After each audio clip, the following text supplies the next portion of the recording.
Revista Espírita. Terceiro ano, 1860. Jornal de Estudos Psicológicos. Publicada sob a direção de Allan Kardec. Novembro de 1860. Romero. Há muito tempo estamos em relação com dois médiuns de Sens, tão distinguidos pelas suas faculdades como recomendáveis pela sua modéstia, seu devotamento e a pureza de suas intenções. Guardaríamos-nos de dizê-lo, se não o soubéssemos inacessíveis ao orgulho, essa dificuldade imprevista de tantos médiuns, e contra a qual vieram se quebrar tantas disposições felizes, é uma qualidade tão rara para que mereça ser assinalada. Podemos nos assegurar, por nós mesmos, da simpatia de que gozam entre os bons espíritos, mas longe de se prevalecerem disso, longe de se crerem os únicos intérpretes da verdade, sem se deixarem deslumbrar por nomes imponentes, aceitam com toda a humildade, e com uma prudente reserva as comunicações que recebem, submetendo-as sempre ao controle da razão.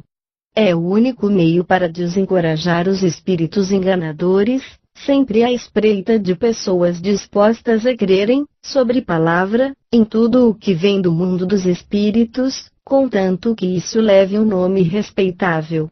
De resto, nunca tiveram comunicações frívolas, triviais, grosseiras ou ridículas, e jamais algum espírito tentou inculcar-lhes ideias excêntricas, ou se impor como regulador absoluto, e o que prova, mais ainda do que tudo isso, em favor dos espíritos que os assistem, são os sentimentos de real benevolência e de verdadeira caridade cristã que esses espíritos inspiram aos seus protegidos.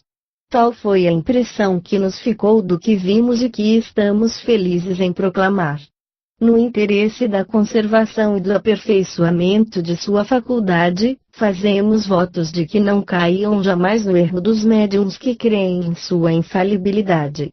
Não há um deles que possa se gabar de nunca ter sido enganado, as melhores intenções nisso não garantem sempre, frequentemente, é uma prova para exercer o julgamento e a perspicácia, mas com relação àqueles que têm a infelicidade de se crerem infalíveis, os espíritos enganadores são muito ágeis para disso não se aproveitarem, eles fazem o que os homens fazem, exploram todas as fraquezas. Dentre as comunicações que esses senhores nos endereçaram, a seguinte, assinada por Romero, sem nada ter de muito saliente sob o aspecto das ideias, nos pareceu merecer uma atenção particular, em razão de um fato notável que pode, até um certo ponto, ser considerado como uma prova de identidade. Essa comunicação foi obtida espontaneamente sem que o médium pensasse o mínimo do mundo no poeta grego, ela deu lugar a diversas perguntas que cremos igualmente dever reproduzir. O médium escreveu, pois, um dia o que se segue, sem saber quem lhe o ditava. Meu Deus!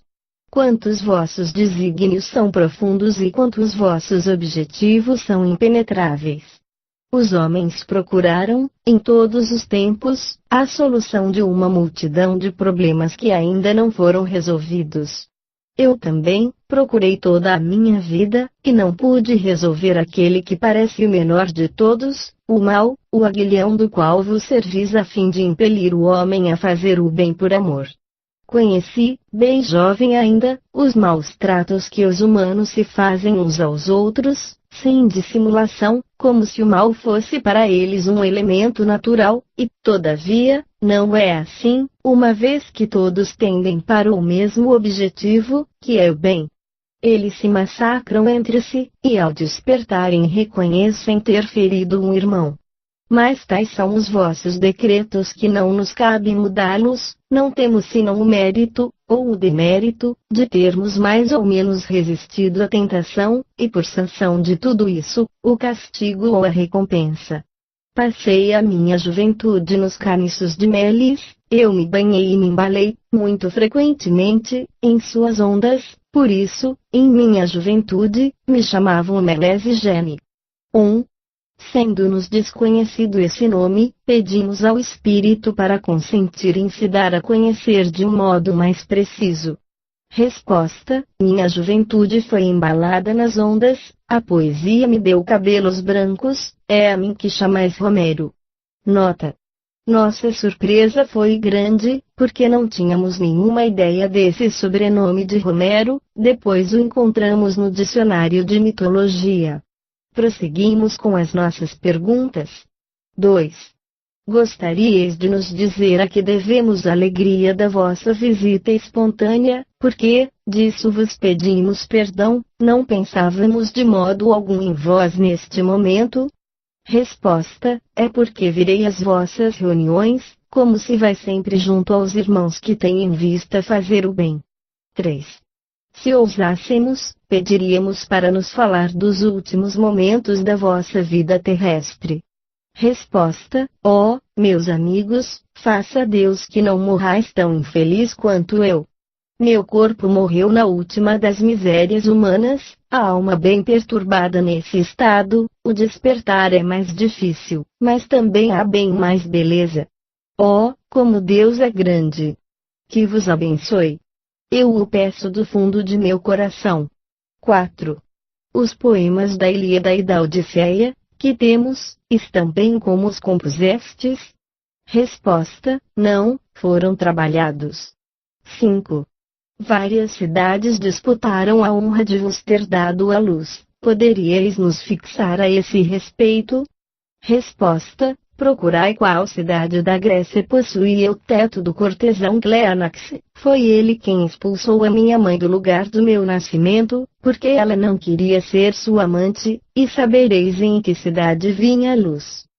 Sim, elas disputaram essa pretensa honra, e não disputaram a de me ter dado a hospitalidade. Oh! Eis bem os pobres humanos, sempre fúteis, bons pensamentos, nunca. Observação: o fato mais saliente desta comunicação foi a revelação do sobrenome Romero, e é tanto mais notável quanto os dois médiuns, que eles mesmos reconhecem e deploram a insuficiência de sua educação, o que os obriga a viverem do trabalho de suas mãos, disso não podiam ter nenhuma ideia, e igualmente se pode menos atribuí-lo a um reflexo de um pensamento qualquer, porque nesse momento estavam a sós.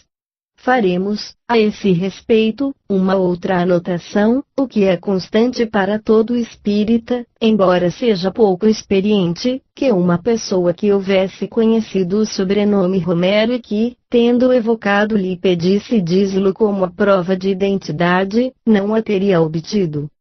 Se as comunicações fossem um reflexo do pensamento, como o espírito não diria o que se sabe, ao passo que, ele mesmo, disse o que não se sabe. É que ele tem também a sua dignidade e sua suscetibilidade, e quer provar que não está às ordens do primeiro que chega. Suponhamos que aquele que mais protesta contra o que se chama o capricho ou a má vontade do espírito, se apresente numa casa declinando o seu nome, que faria se o acolhesse pedindo-lhe, a queima-roupa, para provar que é bem um tal? Voltaria as costas, é o que fazem os espíritos. Isto não quer dizer que é necessário crer nele sob palavra, mas quando se quer ter provas de sua identidade, é preciso que se faça isso com comedimento, tão bem com eles quanto com os homens. As provas de identidade dadas espontaneamente pelos espíritos são sempre as melhores. Se nos estendemos tão longamente a propósito de um assunto que não parecia comportar tanto desenvolvimento, é que nos parece útil não negligenciar nenhuma ocasião de chamar a atenção sobre a parte prática de uma ciência que está cercada de maior dificuldades do que se crê geralmente, e que muitas pessoas creem possuir, porque sabem fazer bater uma mesa ou caminhar um lápis. Aliás, nos dirigimos àqueles que creem ainda terem necessidade de alguns conselhos, e não àqueles que, após alguns meses apenas de estudo, pensam poder disso abster-se. Se os conselhos que cremos dever dar são perdidos para alguns, sabemos que não o são para todos, e que muitas pessoas os acolhem com prazer.